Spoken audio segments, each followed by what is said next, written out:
మన కింద మనం ఊహించని ఒక ప్రపంచం దాగి ఉందని మీరు ఊహించారా? ఒక పూర్వకాల సాంస్కృతిక పరిజ్ఞానం, ఆధునిక సాంకేతికతలు, మానవ జాతి భవిష్యత్తుని మారుస్తున్న ఒక శక్తివంతమైన జ్ఞానం. ఈ ఆలోచన ఒక అద్భుతమైనది. మన జ్ఞానంతో తెలుసుకున్న భూమి గురించి ప్రతిదీ మనమేం కూడా తప్పు అనిపించవచ్చు. మీరు అనుకున్నట్లు భూమి కేవలం ఒక ఘనతే కాదు. అర్థం కావడానికి మన రహస్య ప్రపంచంలో ప్రవేశించినప్పుడు మరొక అద్భుతమైన విజ్ఞానాన్ని కనుక్కుంటాము. అగర్తా, ఈ లెజెండరీ గూఢ నగరం, దాని చుట్టూ ఉండే వెర్రి అసాధారణమైన కథలు, ఇవి నిజంగా మనకు తెలుసుకోలేని రహస్యమైన కథలు. శతాబ్దాల తరబడి పర్యాటకులు, శాస్త్రవేత్తలు, మిస్టిక్లు అగర్తా గురించి ఎన్నో గమనాలు చేశారు. కానీ వారంతా దాని మీద సమాధానాలు కనుక్కోలేకపోయారు. కానీ ఎవరైనా అది మన భూమి లోతుల్లో దాగి ఉన్న రహస్యం అంటారు. ఈ కథల్లో మనం అత్యంత ఆసక్తికరమైన వ్యక్తి గురించి మాట్లాడుకుందాం. నికోలస్ రోయరిచ్. ఆ రోజు ప్రముఖ రష్యన్ చిత్రకారుడు, తత్వవేత్త మరియు అన్వేషకుడు. రోయరిచ్ కేవలం సాధారణ ఆర్టిస్ట్ మాత్రమే కాదు, అతను ఆధ్యాత్మికత మరియు మిస్టికల్ విశ్వాసాలతో అనుసంధానమయ్యాడు. అతని యొక్క ప్రాధాన్యత ఏమిటి అంటే భూమిలోని ఒక పురాతన రాజ్యాన్ని కనుక్కోవడం. అది మానవ జాతి భవిష్యత్తుని మార్చే శక్తి కలిగి ఉన్నది. 1920s లో రోయరిచ్ హిమాలయ ప్రయాణాన్ని ప్రారంభించాడు. తన అన్వేషణ అగర్తా రహస్యాన్ని కనుక్కోవడంపై దారి తీసింది. కానీ ఈ ప్రయాణం ఇంకా ఆశ్చర్యకరంగా మారింది. అతనితో చేరిన స్థానికులు మరింత ఆధ్యాత్మికతలు ఈ రహస్యమైన ప్రపంచాన్ని అంగీకరించారు. ఈ ప్రపంచం యొక్క ద్వారాన్ని విశ్వవేదన అవగాహనతో మాత్రమే అందుకోవచ్చని వారు చెప్పారు. రోయరిచ్ యొక్క అగర్తాను కనుక్కోవడం అన్నది కేవలం శారీరక ప్రయాణం మాత్రమే కాదు, అది భూమి యొక్క అనేక ప్రాంతాల్లోకి జ్ఞానం ప్రాప్తి చేసుకోవడమే ఒక విశ్వాస ప్రయాణం. ఆయన హిమాలయాలో ప్రయాణించేంత సమయం కొన్ని గాఢమైన పరిణామాలు కనుక్కున్నారు. విస్మయం కలిగించే ప్రకాశాలు, ఒక్కసారిగా మారిన ఉష్ణోగ్రతలు, ఏదో తీరని అన్వేషణ నుండి బయటపడిన వారి చిహ్నాలు, ఇవన్నీ రోయరిచ్ పత్రికల్లో కనిపిస్తాయి. అయినప్పటికీ ఆయన అది పూర్తిగా బయట పెట్టలేదు. మేమేమైనా కనుక్కున్నాం, కానీ ఆ పరీక్షణ జ్ఞానం మాత్రం ప్రపంచానికి అంగీకరించమని అనిపిస్తుంది అంటూ రాయడం కూడా అది జ్ఞాన వర్గాల్లో అపూర్వాన్ని సృష్టించింది. మరొక ప్రశ్న ఇది, నిజంగా రోయరిచ్ కనుక్కున్నది ఏంటి? అది ఏమిటి? ఎందుకు అనుభవాలను ప్రపంచానికి చాటుకోలేదు? రోయరిచ్ యొక్క ప్రయాణం కేవలం పరాయితమైన పర్వతాలు అన్వేషించడం మాత్రమే కాదు, అది భూమి యొక్క అతి మూల రహస్యం, భూమి యొక్క మౌలిక నిర్మాణాన్ని అర్థం చేసుకోవడమా. అతను అగర్తా అనేది కేవలం భౌతిక స్థలంగా మాత్రమే కాకుండా ఒక ఆధ్యాత్మిక విభాగంగా, ఒక దాగిన ఆయామంగా పరిగణించేవాడు. ఆ గూఢ ప్రపంచం ఎవరైతే ఒక నిర్దిష్ట ఆధ్యాత్మిక ప్రయాణాన్ని చేరిన వారే చేరుకోగలిగే స్థలమని అతను నమ్మేవాడు. అంతేకాకుండా రోయరిచ్ యొక్క అన్వేషణకు సంబంధించిన కొన్ని విశేషమైన భావనలు కూడా ఉన్నాయి. కొంతమంది మాత్రం రోయరిచ్ యొక్క సంబంధాలపై స్థాయి ప్రభుత్వం అధికారులతో ఆయన హిమాలయాల్లో అనుభవించిన గూఢ పరిణామాలు మరొక పెద్ద సూత్రపూర్వక ప్రయత్నం లేదా గూఢకుట్ర భాగమని అభిప్రాయం కూడా వ్యక్తం చేశారు. మనం నమ్ముకున్న భూమి చరిత్ర మరియు మానవ జాతి యొక్క నిజమైన ప్రకృతి అందరికీ తెలియజేయాలని అక్కడి శక్తివంతమైన గూఢ తత్వాలను అంగీకరించినట్టు కూడా చెప్పబడుతుంది. ఇప్పుడు మనం మరొక అన్వేషకుడిపై మన దృష్టి పెట్టేద్దాం. ఆయన్ని అడ్మిరల్ రిచర్డ్ ఈ బర్ట్. బర్ట్ అనే పేరు మీరు ఇప్పటికీ విని ఉండవచ్చు. బర్ట్ ఒక గౌరవప్రదమైన అమెరికన్ నేవీ అధికారి మరియు అన్వేషకుడు. ఆయన ఆర్కిటిక్, అంటార్టిక్ ప్రాంతాల్లో చేసిన అన్వేషణలకు ప్రసిద్ధిగా మారాడు. 1947 లో బర్ట్ తన జట్టుతో సౌత్ పోల్ లో ఒక అపూర్వమైన మిషన్ ని నడిపాడు. ఈ ప్రయాణం అతని జీవితాన్ని పూర్తిగా మార్చింది. అధికారిక కథ ప్రకారం బర్ట్ యొక్క జట్టు అక్కడ శాస్త్రీయ పరిశోధనలు చేయడానికి వెళ్ళింది. అయితే కొన్ని నివేదికల ప్రకారం ఆయన ప్రయాణానికి మరొక రహస్యమైన ఉద్దేశం ఉండేదని చెప్తారు. అంటార్టిక్ ప్రాంతంలోని మంచు మీద దాగి ఉన్న రహస్యమైన ప్రపంచాన్ని కనుక్కోవడం. బర్ట్ యొక్క వ్యక్తిగత డైరీలు తర్వాత పబ్లిష్ చేయబడ్డాయి. ఆయన అనుభవించిన కొన్ని విచిత్రమైన సంఘటనలను బయట పెట్టాయి. ఈ సంఘటనలు ఆధునిక శాస్త్రవేత్తల అర్థం కంటే చాలా ముందుగా ఉన్న అనుసంధానాలను సూచిస్తున్నాయి. బర్ట్ యొక్క అత్యంత ఆసక్తికరమైన గమనిక ఏమిటి అంటే ఒక పర్వత సముదాయంపై బర్ట్ చేసిన పైలట్ ప్రయాణంలో ఆయన చెబుతాడు, నేను ఒక గణనీయమైన మరియు భయంకరమైన గుంతని కనుక్కున్నాను. ఒక గొప్ప రంధ్రం, ఇది భూమి లోపలికి వెళ్లే మార్గాన్ని చూపిస్తుంది. బర్ట్ చెప్పిన విధానం అంతా కూడా శాస్త్ర కావ్యాల్లో అనిపించేవి. ఈ గుండ్రంలోకి ప్రయాణించినప్పుడు ఆయన స్వతంత్రంగా ఒక అద్భుతమైన అంచనా వేలేని స్థలాన్ని కనుక్కున్నట్లు చెప్పారు. ఒక హరితమైన మరియు ఉష్ణమైన భూమి పరికల్పనలకు విరుద్ధంగా బర్ట్ చెప్పినట్లు. అతను చెప్పిన ప్రకారం ఈ భూభాగంలో ఉన్న జీవులు మన భూమిపై ఉన్న జీవులతో పోలిస్తే చాలా అభివృద్ధి చెందినవని. బర్ట్ యొక్క కథల్లో అత్యంత ఆశ్చర్యకరమైన భాగం ఏమిటి అంటే అతను అమెరికాకి తిరిగి వచ్చాక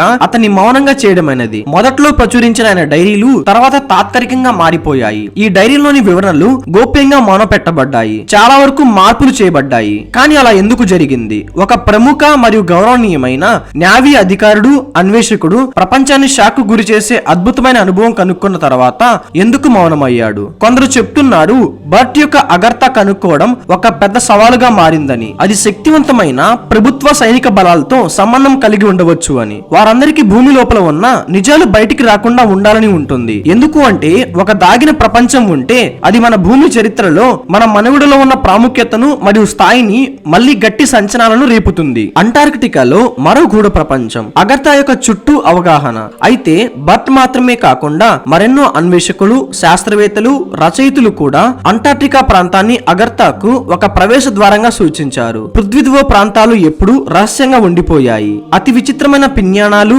లోహ సంబంధిత మార్పులు, వర్షపాతం మార్పులు, ఆశ్చర్యకరమైన ప్రకాశాలు, జ్ఞాపకాలు, ఆకాశంలో కొన్ని వింత పరిస్థితులు కనబడేవి. కొంతమంది సిద్ధాంతపరులు అంటార్క్టికా యొక్క లోపల దాగి ఉన్న ఈ దృశ్య ప్రపంచానికి ఒక ప్రవేశం ఉందని నమ్ముతున్నారు మరియు అది మంచు పొరలో దాగి ఉన్నట్లు భావిస్తున్నారు. అది కనుక్కోవడానికి సరైన వ్యక్తి వేచి ఉన్నారు. అంటార్క్టికా లోపల దాగిన ప్రపంచం ఏమిటి? మనము అగర్తా గురించి ఊహించినట్లయితే అది వేలాది సంవత్సరాలుగా భూమి లోపల జీవిస్తున్న ఒక అభివృద్ధి చెందిన సంస్కృతి కావచ్చు. అయితే దాని ప్రపంచం నుండి దాచిపెట్టడానికి ఏమిటి కారణం? ఎందుకు ప్రపంచ ప్రభుత్వాలు ఈ రహస్యంపై నిశ్శబ్దంగా ఉన్నాయి? అగర్తా సిద్ధాంతం చాలా పాతది. ఇది హోల్ ఎర్త్ సిద్ధాంతంతో పట్టుబడింది. ఈ సిద్ధాంతం ప్రకారం భూమి యొక్క ఘన కణం కాదు, దాని గుండ్రని పొరల కింద విశాలమైన ఖాళీలు కలిగి ఉంది. 17వ శతాబ్దంలో కొన్ని శాస్త్రజ్ఞులు, ముఖ్యంగా ఎడ్మండ్ హాలీ మరియు సర్జన్ లెస్లీ వంటి ప్రముఖ శాస్త్రవేత్తలు ఈ భూమి నిర్మాణం ఖాళీగా ఉండవచ్చని పసిగట్టారు. అదే భూమి లోపల ఉన్న విస్తృత సబ్టెర్నియస్ ప్రపంచాలు జీవితం పోషించడానికి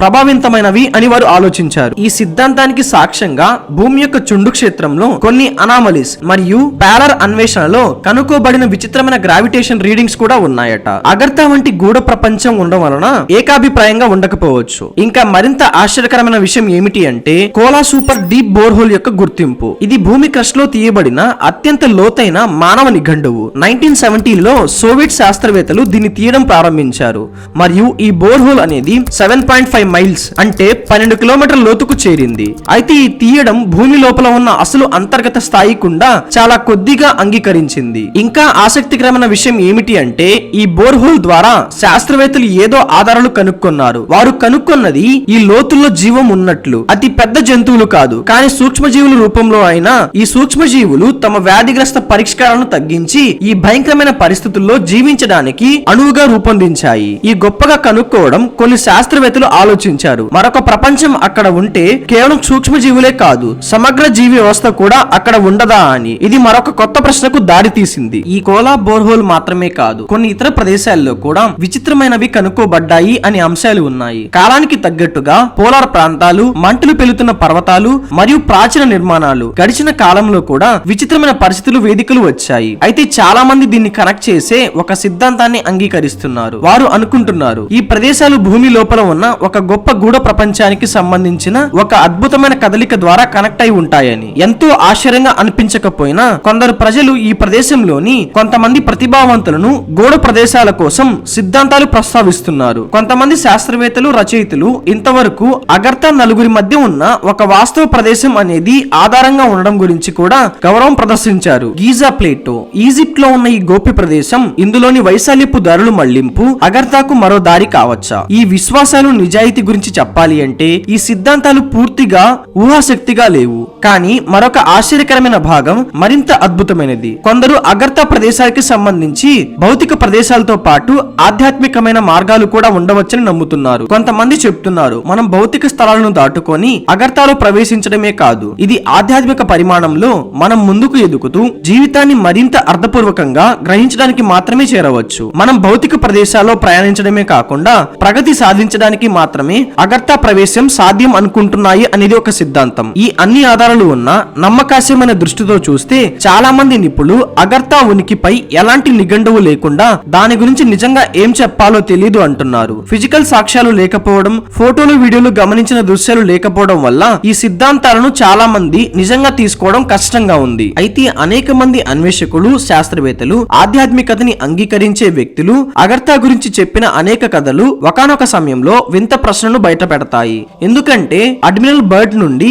నికోలస్ రోరిక్ వరకు ఒకే కథలో కలిసిపోతున్నారు. ఇంత గూఢమైన ఈ రాజ్యం గురించి గొప్ప ప్రభుత్వాలు దీన్ని దాచిపెట్టడానికి ఎందుకు పనిచేస్తున్నాయి అని భావించవచ్చు. అగర్తా గూఢ శక్తులు ఆధునిక సాంకేతికత లేదా పురాతన జ్ఞానాన్ని దాచిపెడుతుందా అంటే కొంతమంది ఈ ప్రశ్నకు సమాధానం ఇలా ఇచ్చారు. అగర్తా రహస్యం ప్రపంచం మొత్తం రూపాంతరించే శక్తులు, సాంకేతికత లేదా పురాతన జ్ఞానాన్ని కలిగి ఉండవచ్చు. అది దృష్టి సారించే ఈ ప్రదేశం ఉంటే ఇది మానవతకు ఒక కొత్త ఆరంభాన్ని ఇచ్చే అవకాశం. మనం కోల్పోయిన చరిత్రను తిరిగి కనుక్కొని భవిష్యత్తుని కొత్తగా నిర్మించుకునే అవకాశం కావచ్చు. ఇంకా కొందరేమో అగర్తాను ఒక పురాతన అత్యంత మేధో మాండలిక నాగరికత యొక్క జన్మస్థలం అంటున్నారు. మరియు ఈ నాగరికత సరైన సమయానికి ప్రపంచానికి తన ఉనికిని తెలియజేయడానికి ఎదురు చూస్తున్నది అని నమ్ముతున్నారు. అగర్తా భూమి లోపల గూఢ నగరమా లేదా ఆధ్యాత్మిక ప్రపంచమా? కానీ ఒక విషయం మనం ఖచ్చితంగా చెప్పుకోవచ్చు. అగర్తా రహస్యాలు ఇంకా పూర్తిగా తేలలేదు. అది భూమి క్రస్ట్ లోపల దాగిన శరీర మాత్రమైన నగరమా లేక అది ఒక ఆధ్యాత్మిక ప్రపంచమేనా? దాన్ని నిజంగా అనుభవించడానికి ప్రగతి పొందిన వ్యక్తులు మాత్రమే ప్రవేశించగలిగే ప్రపంచమా? అగర్తా ఆలోచన ప్రపంచాన్ని విస్తరించి ఉన్న ఏకైక అంశంగా నిలబడింది. ఇది ప్రపంచవ్యాప్తంగా లక్షల మందిని ఆకర్షిస్తుంది. ఇప్పుడు కూడా ఒక ప్రధాన ప్రశ్న మన ముందుంది. అగర్తా నిజమేనా లేదా అది కేవలం ఒక కథేనా లేదా ఒక పురాతన పూర్వీకుల కల్పన మాత్రమేనా? కాలమే దీనికి సమాధానం చెప్పగలదు. కానీ ఒక విషయం ఖచ్చితంగా చెప్పుకోవచ్చు. అగర్తా గురించి నిజాన్ని వెతుక్కోవడం ఇప్పుడు మాత్రమే మొదలైంది. మనం అందులో ఉన్నందుకు మరింత విచారణ జరిగేందుకు ఈ గూఢ మరింత విచిత్రంగా పెరుగుతూనే ఉంటుంది. ఇక మీ అభిప్రాయం ఏమిటి అనే ప్రశ్నకు వస్తే మీరు అగర్తాను ఒక భౌతిక ప్రదేశంగా భూమి కింద దాగి ఉన్న ఒక రాజ్యంగా నమ్ముతారా లేదా అది ఒక ఆధ్యాత్మిక వాస్తవమా, మన దృష్టికి దూరంగా ఉన్న ఏదో అంగీకారమా, లేదా ఇది కేవలం గత కాలపు కథలు, నీడలు మాత్రమేనా? అగర్తా గురించి ఉన్న నిజాలు కేవలం పురాతన గ్రంథాల్లో లేదా గోప్యమైన డైరీల్లో దాగి ఉన్నాయని మీరు అనుకుంటున్నారా లేదా అది మనకు మరింత దగ్గరగా ఉందా? మీరు మీ ఆలోచనని కింద కామెంట్స్ లో చెప్పండి. ఈ వీడియో మీకు ఇంట్రెస్టింగ్ గా అనిపిస్తే ఇలాంటి మరిన్ని ఇంట్రెస్టింగ్ వీడియోస్ కోసం మన ఛానల్ ను ఇప్పుడే సబ్స్క్రైబ్ చేసుకోండి.